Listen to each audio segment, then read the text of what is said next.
बाद मुख्तलिफ दरख्वास्तों की समाअत भी शुरू हो गई थी। तो ऐसा जो जब ऐसी सूरत हाल बनती है तो ऐसी सूरत हाल में अदालत उज़्मा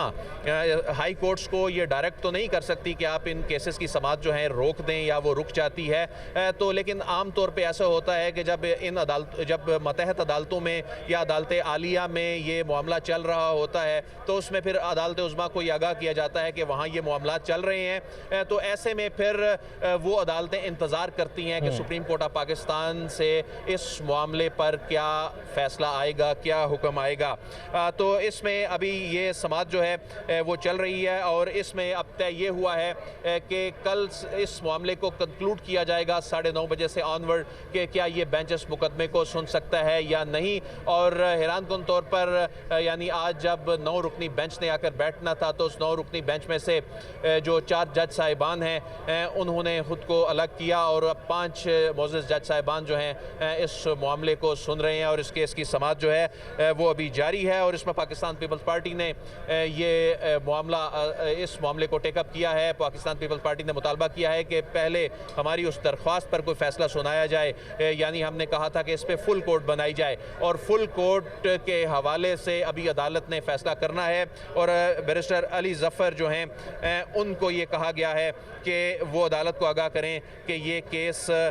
हमें सुनना चाहिए या नहीं। आगाह किया जाए कि अदालत ये मुकदमा सुन सकती है या नहीं। कल हर सूरत इस मुकदमे को मुकम्मल करना है ताकि उन 3 सवालात के जवाबात जो 3 सवालात अदालत ने फ्रेज़ किए थे,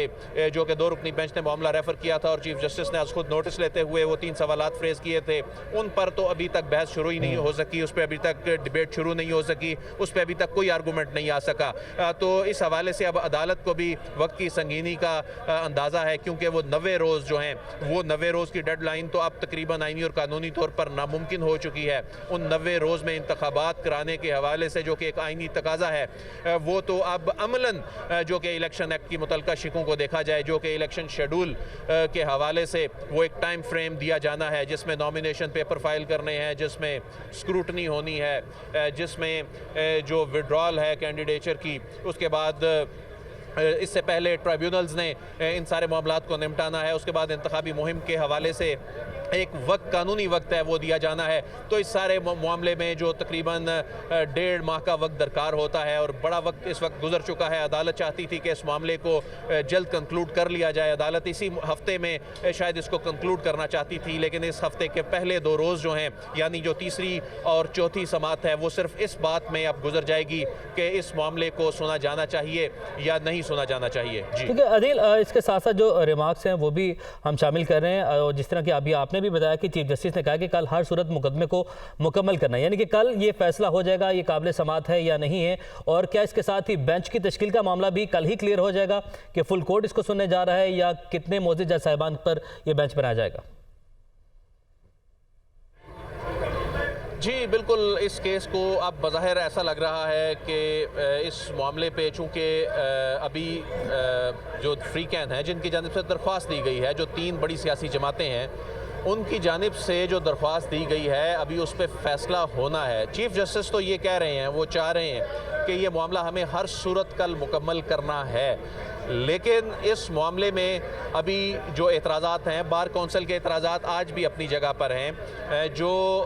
मोअज़्ज़ज़ जज साहिबान ने ख़ुद को अलग किया है उनके जो इख्तलाफी नोट हैं, उसके बाद अगरचे फैसला हो गया था कि चीफ जस्टिस एक नया बेंच बनाएं, तो ये जो 5 रुकनी नया बेंच बना है, ये 5 रुकनी नया बेंच क्या सिर्फ इसी मामले को देख रहा है कि इस पे फुल कोर्ट बनना चाहिए नहीं बनना चाहिए, या ये ओवरऑल पूरे केस को देख रहा है, पूरे केस के मेरिट्स को देख रहा है? इस हवाले से अभी चीज़ें वाज़े होना जो हैं वो बाकी हैं। तो इस हवाले से अभी जो बात हो रही है, अली ज़फ़र इस वक्त रोस्टम पर मौजूद हैं और अभी पीपल्स पार्टी के वकील फ़ारूक एच नाइक जो कि रोस्टम पर आए थे और अपनी उसके बाद नशिस्त पर वो तशरीफ़ फरमाए। तो अभी तो आज की समाअत और जो कल वाली समाअत है इसमें बज़ाहिर यही लग रहा है कि सिर्फ इसी नुक्ते पर बात होती दिखाई देगी कि ये केस जो है ये कितने मोअज़्ज़ज़ जज साहिबान को सुनना है, क्या आया इस पे फुल कोर्ट बननी है, इस पे लार्जर बेंच बनना है या उन जज साहिबान के बगैर लार्जर बेंच बनना है। तो इस हवाले से अभी ये बेंच के जो अरकान हैं, जो मोअज़्ज़ज़ जज साहिबान हैं, इस केस की समाअत जारी रखे हुए और अदिल, क्या ऐसे भी कुछ इम्कान है जो 4 जजेज जिन्होंने नए बेंच की तश्कील की राय दी है, खुद को इस बेंच से अलग किया है, जो बाकी 5 जजेज हैं वही इस केस की समाअत को कंटिन्यू कर लें? जी बिल्कुल, ये इस बात के इम्कानात हैं और ऐसा हो सकता है कि क्योंकि जब कोई bench chief justice of Pakistan constitute कर देते हैं तो उस बेंच को फिर उस वक्त तक तोड़ा नहीं जा सकता जब तक कोई जज साहब खुद को रिक्यूज़ कर लें, खुद को उस केस से अलग कर लें, या ऐसी सूरत जो कि अभी बनी जिसमें कंसेंसस के साथ 9 जज साहिबान ने इस बात पर इत्तफाक किया कि ये मामला चीफ जस्टिस ऑफ पाकिस्तान को भिजवाया जाए। चीफ जस्टिस ऑफ पाकिस्तान इस पे नया बेंच जो है वो इस पे कॉन्स्टिट्यूट करें, यानी रिकॉन्स्टिट्यूशन ऑफ बेंच हो, तो ये सिर्फ 2 ही वो चीज़ें सूरत हाल हो सकती हैं। तो जब दूसरी सूरत बनी तो दूसरी सूरत में यानी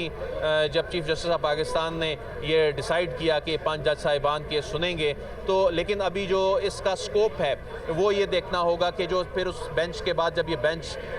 कमरा अदालत नंबर 1 में आया और उसने ये सवाल ये किया कि आप हमें बताएं कि हम ये केस सुन सकते हैं या नहीं, और ये लार्जर बेंच वाले मामले पे भी उन्होंने पाकिस्तान पीपल्स पार्टी के वकील फारूक एच नाइक को ये कहा कि आपकी दरख्वास्त भी हम सुनेंगे, उसको निपटाएंगे। तो ऐसी सूरत हाल में इसका मतलब ये है कि अभी ऐसा मार्जिन मौजूद है कि ये डिसीजन लिया जा सके कि ये मामला क्या बड़ा बेंच या फुल कोर्ट बना के सुना जाए। तो अभी उस पे अदालत अपनी क्लैरिटी ले रही है और इस हवाले से जो अदालती मुआवनीन का किरदार अदा करने वाले लोग हैं वो इस वक्त कमरा अदालत में मौजूद हैं, लेकिन अभी तक चूँकि ये बहुत इनिशियल स्टेज है, इस हवाले से अभी कुछ नहीं कहा जा सकता, ना कोई ऐसा जेस्चर, ना कोई ऐसी कोई डायरेक्शन कोई नज़र आ रही है जिसमें कोई मालूम हो, जैसा कि इससे पहले नज़र आ रहा था कि इख्तलाफ राय मौजूद है, नज़र आ रहा था कि इख्तलाफ राय मौजूद होने की वजह से जज साहिबान चूँकि अभी तक ये चीज़ें कंक्लूड क्यों नहीं हो रही, ताख़ीर का शिकार है समात, और पहले 11:30 का वक्त दिया गया, 12 बजे का, फिर 1 बजे का वक्त दिया गया, फिर भी ताख़ीर हुई। तो वो सूरत हाल एक वाज़े नज़र आ रही थी कि उसमें बेंच का सस्टेन करना जो है वो मुश्किल नज़र आ रहा है। फिर 4 जज साहिबान का इख्तलाफी नोट जब चीफ जस्टिस के पास गया तो उसके बाद जनाब चीफ जस्टिस ने कंसेंसस डेवलप करते हुए ये मामला 9 रुकनी बेंच ने चीफ जस्टिस को ही रेफ़र कर दिया। तो उसके बाद अब ये बेंच